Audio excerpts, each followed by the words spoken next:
हमेशा कर्म के ऊपर कुछ ना कुछ थ्योरी देती रहती हूँ। मुझे इसमें बहुत बिलीव है। भगवान कृष्ण ने हमेशा कर्मों को ही महान रखा है।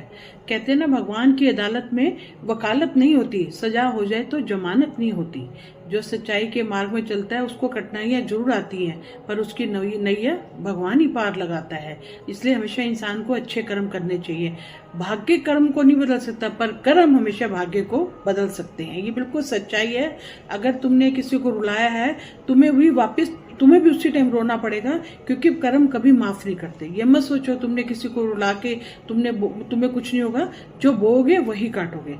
कितनी बार मैंने ऐसे देखा, मंदिरों में जाओ, लाइन लगी होती है, घंटों घंटों उस पर पूजा करने में लगे रहते हैं। भले पूजा तुम कम करो, ये नहीं कि पूजा करके तुम अपने दुकान पे जाके या दूसरों का हक मार रहे हो या बेईमानी कर रहे हो, चीटिंग कर रहे हो, उधर से तुम पूजा कर रहे हो। उस पूजा का कोई फायदा नहीं है। ऐसी पूजा करने से अच्छा तो मत करो। अपने कर्म अच्छे करो, वही सबसे बड़ी पूजा है।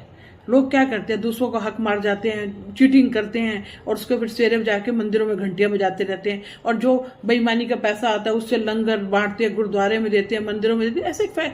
ऐसा पैसा कभी नहीं लगता। आप कभी भी सोच लो, अगर आपका ईमानदारी का पैसा सारी जिंदगी टिकेगा, और बेईमानी और दूसरों का हक मार के खाओगे, वो आपका अच्छा पैसा भी ले डूबेगा। इसलिए मेरी सबसे यही विनती रहती है कि सिर्फ कर्म महान है, कर्म अच्छे करो। अगर आपने कर्म किए, साथ में आपने पूजा भी करी, आपको डबल फल मिलेगा। आपने कर्म किए और पूजा, और कर्म नहीं किए और पूजा करते रहे, तो उसका कोई फल नहीं मिलेगा।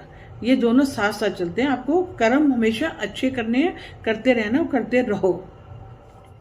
शरीर कोई सुनता नहीं होता, उसके अच्छे कर्म, वाणी, व्यवहार, संस्कार जिसके पास ये है, वो सबसे सुंदर इंसान है।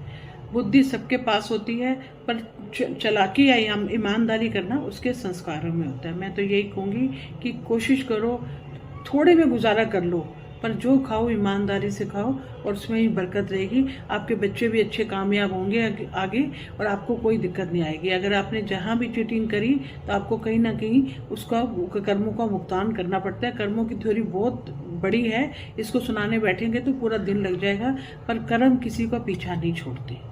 इसलिए मैं आपको बार बार रिक्वेस्ट करती हूँ, किसी का हक मत मारो, किसी साथ चीटिंग मत करो, बेईमानी मत करो। भले तुम दान कम कर लो, तुम्हारी हैसियत के हिसाब से करो। ये नहीं उठा के चोरी का सामान और फिर लोगों को बांटते फिरो, उस दान का कोई फायदा नहीं। मेरी वीडियो अच्छी लगे तो इसे लाइक एंड सब्सक्राइब करें।